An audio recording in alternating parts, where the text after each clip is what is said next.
I work underground as a coal miner by Kronk 96. So, my stories have been getting a lot of attention lately, and someone said that I ought to bring a few of them here. So I figured, what the heck. For the past 8 years, I have worked at a coal mine. Specifically, a deep mining one using the board and pillar method. Basically, a bunch of guys and myself take an elevator down to a level where we can reach the vein of coal. Then we use massive drills to make tunnels down under while putting support beams up as we go. We get fresh air pumped in and stale air pumped out. And we get a full supply of electricity via a long wire. Most of the tunnels you work in are about the same size as a subway. So it's not all that claustrophobic either. It's also not as dangerous a job as most people think. Well, dummy, you're probably asking yourself. If it's not such a dangerous job, why are you writing about it on a spooky site? It's not the risk of cave-ins or the lack of natural light that is what scares us old-timers down here. But a few things that I'm going to share with you is the reason why we don't have a lot of old-timers. The coal mine that hired me is in Montana, and my first months there were pretty slow at first. You go down, you make sure the machines are all up and working, you don't mess anything up, you go up, and you go home. I hadn't thought anything of it until the end of my first year. You're gonna go down with John and check out an obstruction over in branch shaft 4C. We just got the drill out of that tunnel now. Hurry up and go see what we hit. My super came over to me and said in his gravelly voice, "It's only about a half a mile in. It shouldn't take you too very long. Radio in when you've hit the end." I didn't think anything of it then, but he had something in his eyes that gave my gut the feeling that something was not right. He stared at me like he was sending me over the trenches and he wanted to remember what I looked like. He always creeped me out, his wrinkled, worn face and gray eyes looking like he was born out of the old stone walls.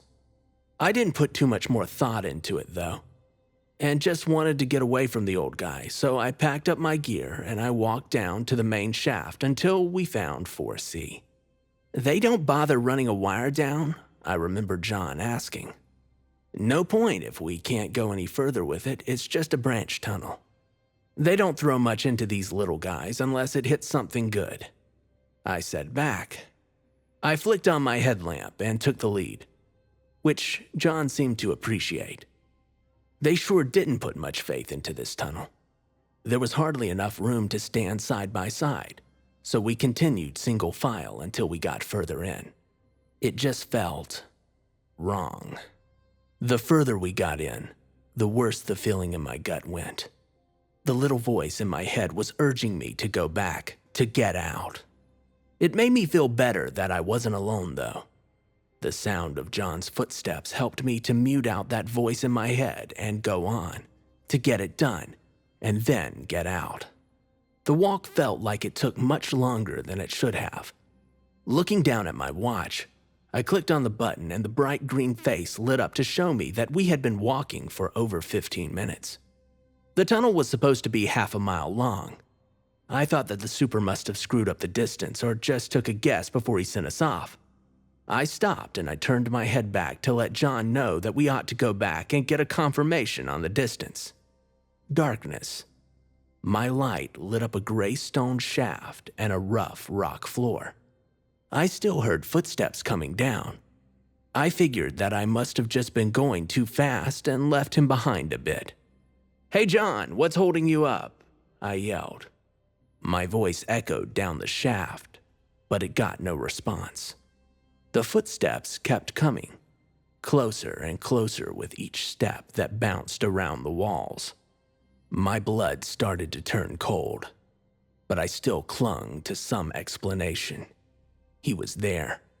He was just tired and was catching his breath. A pair of boots stopped just short of the end of where my light illuminated the tunnel. He brought his face just enough into the light where I could see him. His face was expressionless, eyes hidden by shadow, as he just stood there and stared down at me. I called out his name, letting a bit of anger into my tone in hopes that this was just a joke.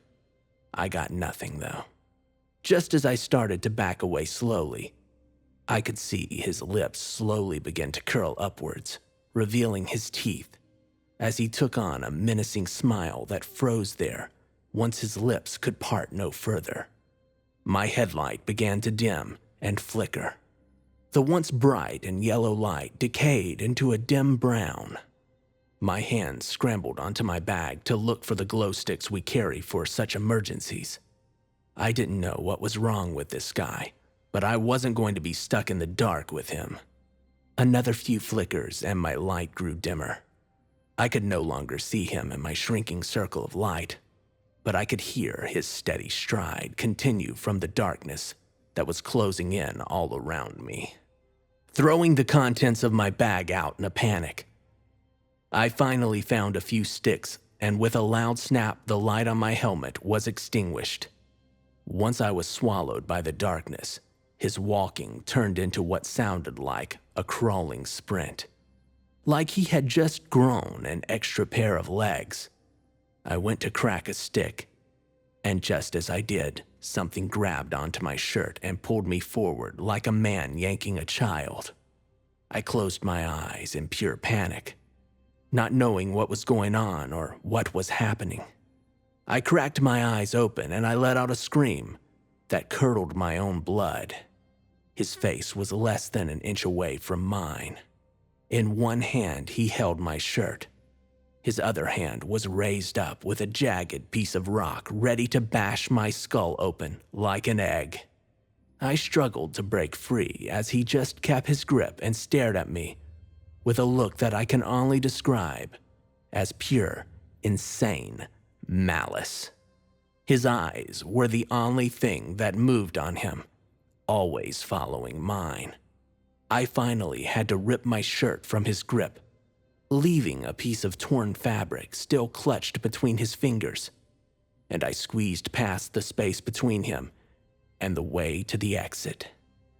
As soon as the glow left him, I could hear him make this noise that sounded like a mix between laughing and crying, his footsteps echoing just outside of the area my light stick lit up. I don't know how long I ran, but it felt like it was too long.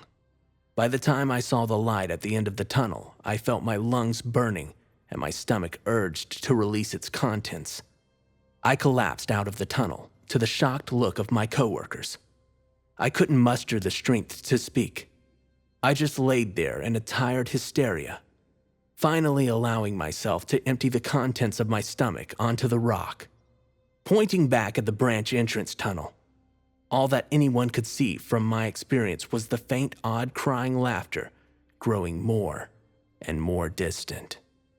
My super came to talk with me in the med ward, and I told him what had happened, and I demanded an explanation. He said that he honestly didn't have one. Things are strange down there. There are many things that happen that we cannot and do not even try to explain. We conducted a search down that branch shaft, but it ended in a solid wall of rock half a mile in. We aren't ever gonna find him. I'll tell you that much now. This job isn't cut out for everyone, but you'll find in your paycheck you've been compensated for your experience. Turn in your equipment if you're gonna leave. And with that, he just turned around and walked out. To those of you wondering, yeah, I still work there. The money that they pay you for the things that happen is enough to buy enough liquor to make you forget, and then still have some left over for luxuries. This isn't even the weirdest thing that's happened to me, but I'll save those stories in case this blows up. Final thoughts? I recommend that you stay above ground.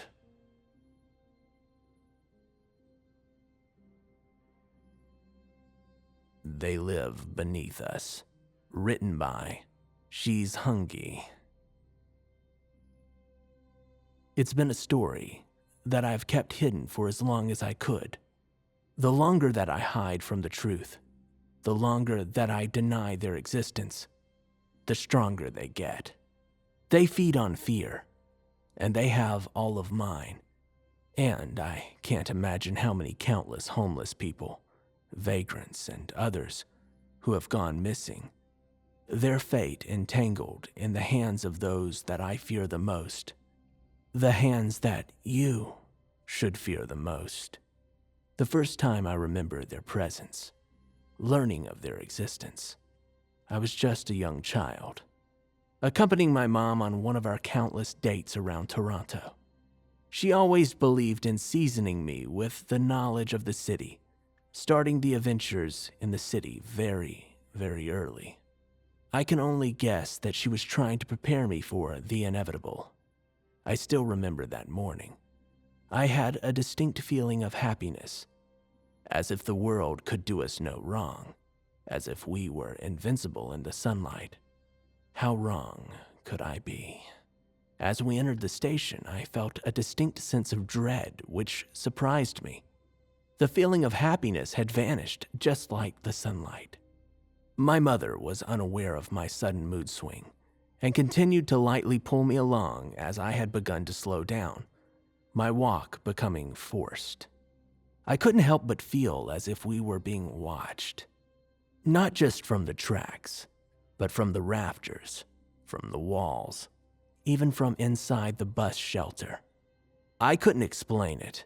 Everyone seemed completely normal, but I knew that there was something off. I glanced at the ceiling, and it seemed almost fluid. Like what I was seeing was a mere screen, a film trying to replicate what was actually there. I instantly became aware of distant chattering that seemed to be coming from everywhere. Meanwhile, my mom seemed to be in a world of her own, as if nothing out of the ordinary was happening. I tried tugging on her sleeve, but she didn't react. It was like she was entranced, perhaps by the chattering or by the fake ceiling. I started to feel as if something or someone was closing in on me. The shadows began to dance as if they were being controlled. Slow, sudden movements followed by erratic pulsing.